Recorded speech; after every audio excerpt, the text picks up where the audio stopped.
The vast body of research on cannabidiol, or CBD, has unlocked our understanding of cannabinoids and how they can be used to treat and prevent disorders and diseases.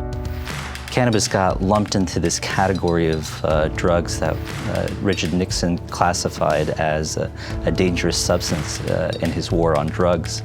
And so since that time, the United States has taken the policy stance of maintaining that this is a Schedule I drug. Schedule I drug means that it has a high abuse potential, that it has no medical benefit. And as a physician, I know both of those things to be completely untrue. The World Health Organization came out with this great report last year in 2018 that green-lighted the use of CBD. It indicated that CBD is a medicine that is used for a number of medical conditions. It also highlighted the fact that CBD has shown no addiction potential in any of the research that they've looked at. Today, some 40 million American adults are affected by anxiety disorders. And roughly 20% of the veterans who served in Iraq or Afghanistan suffer from either major depression or post-traumatic stress disorder. We took care of hundreds, probably more, combat casualties in Afghanistan. And when I saw a lot of my friends after they came back home, they weren't doing so well. A lot of them were addicted to the opiates that we had prescribed them for their chronic pain. A lot of them were depressed, a lot of them were anxious.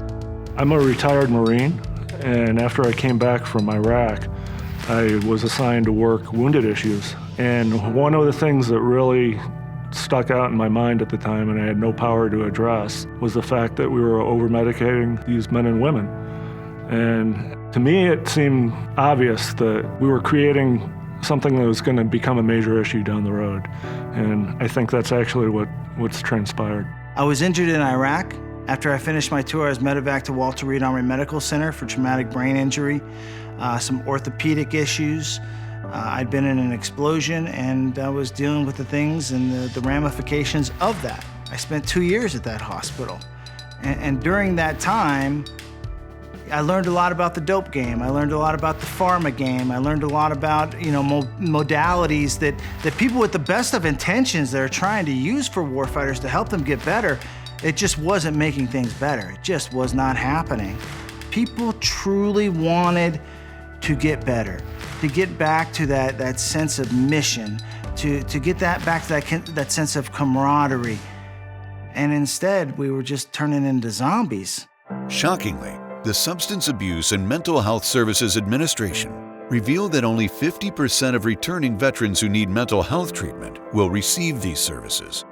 In the rise of opioids and high-dose pain medications, we've seen that VA, to their credit, they have also in this opioid epidemic have been the lead in reducing the reliance on opioids. However, we continue to hear from VFW members, veterans who go and rely on VA for their care, that they are being prescribed a cocktail of high-dose opioids that doesn't lead to better healthcare outcomes, or at least alleviates the symptoms, but doesn't necessarily provide the best quality of life. The difference between high THC marijuana and industrial hemp is the THC content. Marijuana has a higher THC content. Industrial hemp is considered industrial hemp if the THC content is 0.3% or lower. So that's the thing that's really confusing, because it's all about this THC content when every other aspect of the plant is exactly the same. CBD and THC are the two highest occurring cannabinoids in cannabis. And hemp plant has way higher CBD and way less THC level. Warfighter Hemp, located in Boulder, Colorado, was founded and is run by veterans as an alternative to the VA solution. The company is currently affiliated with the largest industrial hemp farm in the U.S. Warfighter Hemp is a veteran-founded, veteran-operated company that has a mission of providing CBD as an alternative form of healing to the VA prescribed opiates and psychotropic medications that are the general treatment program for most veterans today.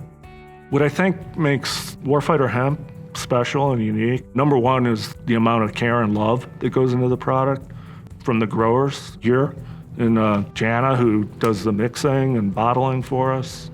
Another thing that's unique about Warfighter Hemp's CBD, it's 100% organic, grown in the United States.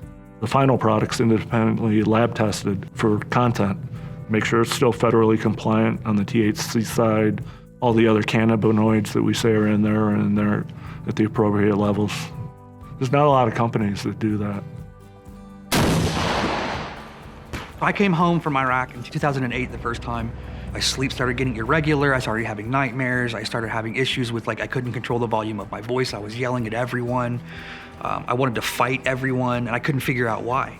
I'm either not sleeping at all because I just can't get to sleep, or when I do sleep, I'm trapped in a nightmare for the entire time, so I wake up completely exhausted. And so the doctor's first response was, take this. Now at this point, I'm in a sling with my arm because my tendonitis and bursitis in my elbow is so tight I can't even open my hand enough to lift a coffee cup. I got a bottle of 300 milligram CBD oil. 3 days after dosing twice a day, I was back in the gym lifting my full weight in the gym. I truly hope that people understand that this is a viable option for them and that they should exercise their right and consume it. And if it works for you, awesome, spread the word. And if it doesn't, you tried it, but you won't die. A natural alternative can be CBD, it can be exercising, it can be meditation, it can be yoga, just making sure that you pour into yourself and find natural alternatives that work besides the opiate that can really reduce the problems that we're having right now in society. CBD, derived from industrial hemp that is grown in accordance with the U.S. Farm Bill, is federally legal, is classified as a supplement by the FDA, and can be easily sourced, as Warfighter Hemp will donate it to the U.S. government. Yet, the VA still will not offer it as an option. One thing that frustrates me, I think it frustrates many veterans, is why can't we get the VA to study this? Up to this point, the VA has been resistant to study medicinal cannabis. I think the number one reason for that is cannabis, all forms, hemp, marijuana, have been federally illegal. The VA's answer was, well, we can't study it because it's a federally illegal substance. We can't source it for the study. We'll be breaking the law if we do it. The 2018 Farm Bill changed that because now industrial hemp that contains less than 0.3% THC is federally legal. So there's no reason why the VA cannot now study medicinal hemp as an alternative treatment to the pharmaceuticals that are generally given to the veterans. There's two things right now that we can use to our advantage in our community with CBD. The U.S. patent 6630507, which in that patent states directly the medical benefits of CBD. So we have the documentation, otherwise the patent could not exist. CBD is not dope smoking hippies. We're not talking Cheech and Chong. We're talking about a warfighter or a person with chronic pain that no longer has to be addicted to opiates. We're talking about a person with fibromyalgia that can get out of bed and go hang out with their kids. We're talking about a person with epilepsy that can get their life back. We're talking about people getting healthy and well and not addicted anymore.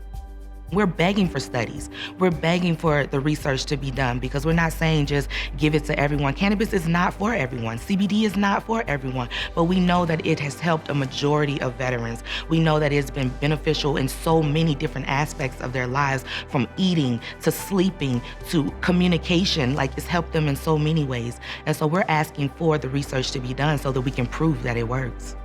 I want to ask a question to everybody's watching. Why would we prescribe medications where some of the main side effects are suicide, and then question why we have 22 veterans a day killing themselves? I've lost more friends to suicide since I've been out than I lost in combat.